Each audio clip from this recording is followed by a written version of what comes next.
Guys, I'm back with another video on the channel. Yes, ma'am. Yes, sir. So today we got 5 of the craziest injuries that NBA players have gone through. And I don't know why somebody suggested this video, but because sometimes injuries can be hard to look at. But I always try to make sure to get to the videos that you all request, regardless. So I hope you guys will enjoy this video. Hopefully you will watch this video all the way through.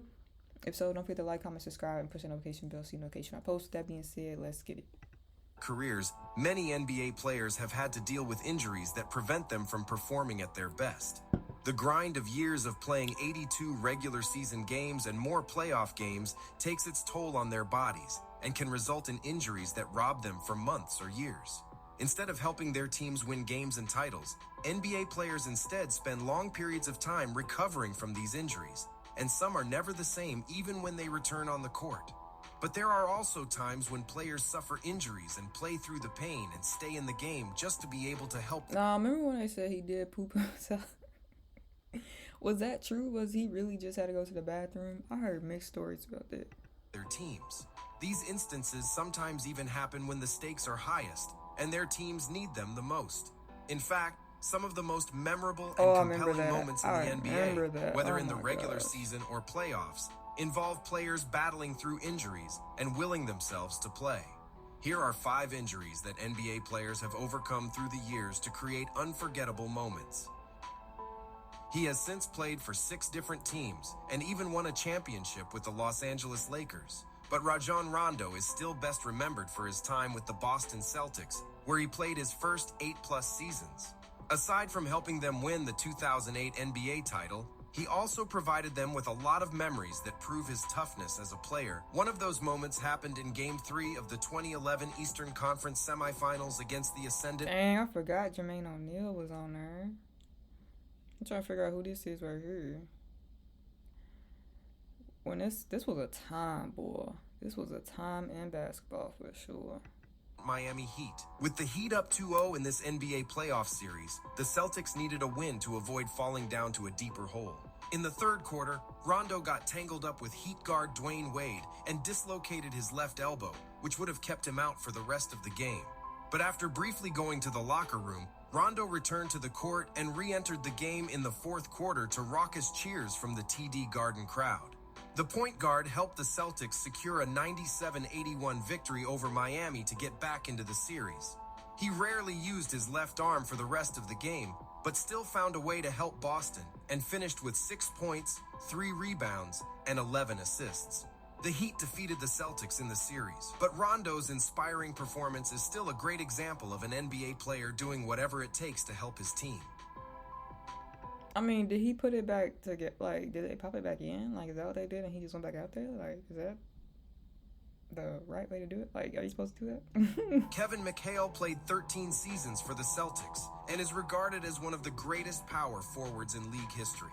And yet, he probably could have played longer if not for an injury that he suffered and played through in the 1987 NBA Finals, with the Lakers featuring Hall of Famers like Magic Johnson, Kareem Abdul-Jabbar, and James Worthy. The Celtics needed McHale, and he ended up playing all 6 games of the NBA Finals. But he did so while enduring a broken foot that he first injured earlier in the season and was described as a stress fracture. Dang. Nevertheless, McHale was still Boston's second leading scorer in the series next to Larry Bird. So they told you it was a stress fracture and your foot was broken? That's crazy. Averaging 20.5 points, 9 rebounds, 2 assists, and 1 foot, block in the series while playing an average of 38.5 minutes. That's the injury crazy. became so bad that he reportedly had to use a patio chair from the hotel pool as a walker, and yet he played heavy minutes for the Celtics. The Lakers would end up winning the series and the NBA title 4-2, and McHale would undergo surgery after the season. Dang. But his heroic performance stands the test of time and is one of the most memorable in Celtics history. If there's one player... I'm telling you right now, today's players would never. But I can't say that. I gotta take that back because, the medical back then is not the medical we got today. You know what I'm saying? Because why was you diagnosed as a stress fracture? Your foot was completely broken, and I feel like a doctor should have known that even back then. You know what I'm saying? What? You should have been completely off of it. No reason why you should have been on that court, because that could have really been bad. like even worse. Player who is most remembered for playing through injury when the stakes were highest, it is New York Knicks big man Willis Reed. After suffering a torn muscle in his right thigh in Game 5 of the 1970 NBA Finals, Reed missed Game 6, and the Lakers were able to take a victory and force a winner-take-all Game 7. There were questions on whether or not he would play, but all those concerns vanished when he limped from the Madison Square Garden tunnel and took shots while warming up with his teammates. He would score the game's first 2 baskets, which were his only points in Game 7. But it was more than enough to inspire the rest of the Knicks, which beat the Lakers, 113-99 to win the franchise's first NBA title, with Reed being named as the Finals MVP. Aside from inspiring his teammates, Reed also had to play defense on NBA icon and Lakers center Wilt Chamberlain despite his injury. He did, limiting Wilt to 21 points, a subpar performance by his standards. He may have scored just 4 points, but Reed's defense, leadership, and mere presence were more than enough to help inspire his teammates. What was the last time the Knicks won? Lakers trainer Gary Vitti called it Kobe Bryant's gutsiest moment ever, which is saying a lot considering what he achieved throughout his 20-year career. Achilles injuries are known as one of the most devastating in sports, and those who suffer from it do not always return as the same player. In fact, the Achilles injury Bryant suffered on April 13, 2013, against the Golden State Warriors altered the rest of his NBA career. Yeah, I feel like that game, he's like, okay, it's about that time. I just, go ahead, hang it up. Retired 3 years later, but playing through this devastating injury and helping his team captures what the Black Mamba is all about. With the Lakers needing a win over the Warriors to strengthen their NBA playoff hopes, Bryant did all he could to help the team. But on a routine drive, he crumpled to the floor and clutched at his foot. At that point, Bryant had already hyperextended his knee and sprained his ankle, but this turned out to be a torn Achilles injury.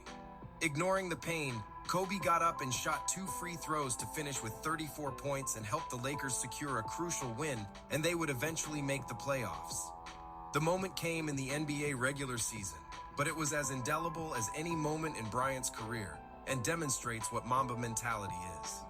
Oh, the tears. 43 points, 3 rebounds, 8 assists, and 6 steals in not sprained ankle and dislocated finger. 44 minutes. Those numbers are incredible for a player to have, even when fully healthy. But Isaiah Thomas actually finished with those numbers while playing through a broken ankle and dislocated finger in Game 6 of the 1988 Is it a broken NBA ankle or Finals sprained against ankle, the Lakers. sir? He sprained his ankle with 4:21 left in the third quarter, but returned with 3:46 left and ended up having one of the greatest performances in finals history by the end of the period. The Pistons point guard scored 14 straight points in the quarter and 25 overall to keep Detroit in the game. That's what I'm saying. Back then, that mentality was different. They like, no, bro, keep me in. We about to go crazy. Today's player, nope, they going out. They sitting down. Do you hear me? No matter if it's a playoff game, championship game, or regular game, it don't matter. They out. They would have a chance to finish off the Lakers and win the title in the waning seconds. But Los Angeles emerged victorious, 103-102, and forced a Game 7, which they also won to repeat as NBA champions. Nevertheless, Thomas's Game 6 performance and his unbelievable third quarter while playing on a sprained ankle and dislocated finger remains one of the gutsiest performances in NBA history. He had them low top. Tell us in the comments, what is your favorite NBA Finals story of all time?